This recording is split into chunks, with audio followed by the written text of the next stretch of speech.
नमस्कार दोस्तों, मैं हूं आपका दोस्त संपत लोहार एक और नए वीडियो के साथ नई जानकारी के साथ। मित्रों, आज हम एक और महत्वपूर्ण व्रत के बारे में आपके बीच में जानकारी साझा कर रहे हैं।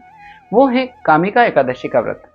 कामिका एकादशी का व्रत कब किया जाता है, इसका महात्म्य क्या है और इससे जुड़ी हुई पौराणिक कथा क्या है, वो सारी जानकारी हम आपके बीच में साझा कर रहे हैं, जो हमारी आस्था पर, जो हमारी मान्यता पर आधारित है। मित्रों, एक बार की बात है कि धर्मराज युधिष्ठिर भगवान श्री कृष्ण से कहते हैं कि हे भगवान, आपने आषाढ़ माह के शुक्ल पक्ष की एकादशी यानी देवशयनी एकादशी और चातुर्मास्य के महात्म्य के बारे में बताया। कृपया अब आप मुझे श्रावण माह के कृष्ण पक्ष की एकादशी के महात्म्य के बारे में बताएं। तब भगवान श्री कृष्ण कहते हैं, इसके अलावा ब्रह्मा जी नारद जी से कहते हैं कि कामिका एकादशी का फल, जिसके बारे में यह कहा गया है कि इसको समुद्र सहित अगर वन को दान किया जाए, पृथ्वी को दान किया जाए, तो उसके बराबर इस फल की प्राप्ति होती है। कामिका एकादशी के दिन दीप दान का भी बहुत महत्व है। दीप दान करने से देवताओं प्रसन्न होते हैं और मनुष्य के पितर स्वर्ग में प्रसन्न होते हैं। कामिका एकादशी के दिन मनुष्य जो दीप दान करता है, जागरण करता है, तो उसका फल तो चित्रगुप्त भी नहीं ले सकते हैं। कामिका एकादशी के दिन रात्रि में दीप प्रज्वलित करने से या दीप जलाने से मनुष्य के पितर स्वर्गलोक में प्रसन्न होते हैं। तो ये तो है इसका महात्म्य कि इससे क्या फल प्राप्ति होती है। कामिका एकादशी यानी इस एकादशी का व्रत करने से मनुष्य को वाजपेयी यज्ञ के बराबर पुण्य की प्राप्ति होती है, फल की प्राप्ति होती है। इसके अलावा ब्रह्मा जी ने नारद जी से कहा कि हे नारद, इस एकादशी का व्रत करने से मनुष्य ब्रह्म हत्या तथा पाप हत्या के पाप से भी मुक्त हो जाता है।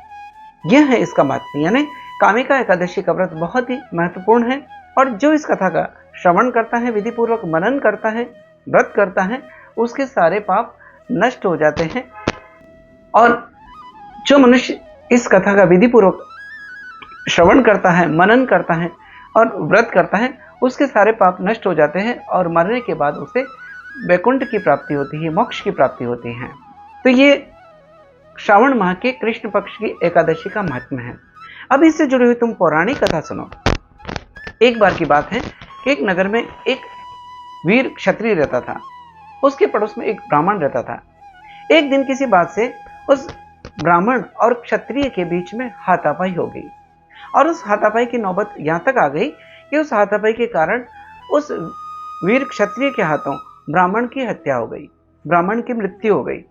और इस तरह से ब्राह्मण की मृत्यु होने पर वो बड़ा दुखी होता है, पश्चाताप करता है और इस ब्राह्मण की मृत्यु पर सारी क्रिया वो स्वयं करना चाहता है, इसलिए ब्राह्मणों के पास जाता है।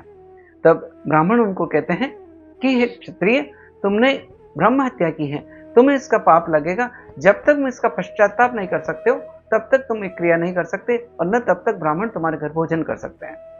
तब वो क्षत्रिय उनसे, ब्राह्मणों से पूछता है कि आप कोई इसका उपाय बताएं जिससे मैं इस ब्रह्म हत्या के पाप से मुक्त हो जाऊं।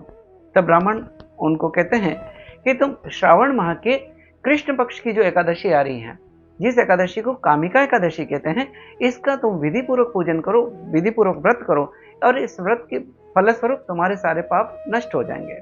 उनसे सारा विधि का श्रवण करके वह वीर क्षत्रिय कामिका एकादशी का विधि पूर्वक व्रत करता है और उसी रात्रि को भगवान श्रीहरि उसको सपने में प्रकट होते हैं और उसके सारे पापों को नष्ट कर देते हैं।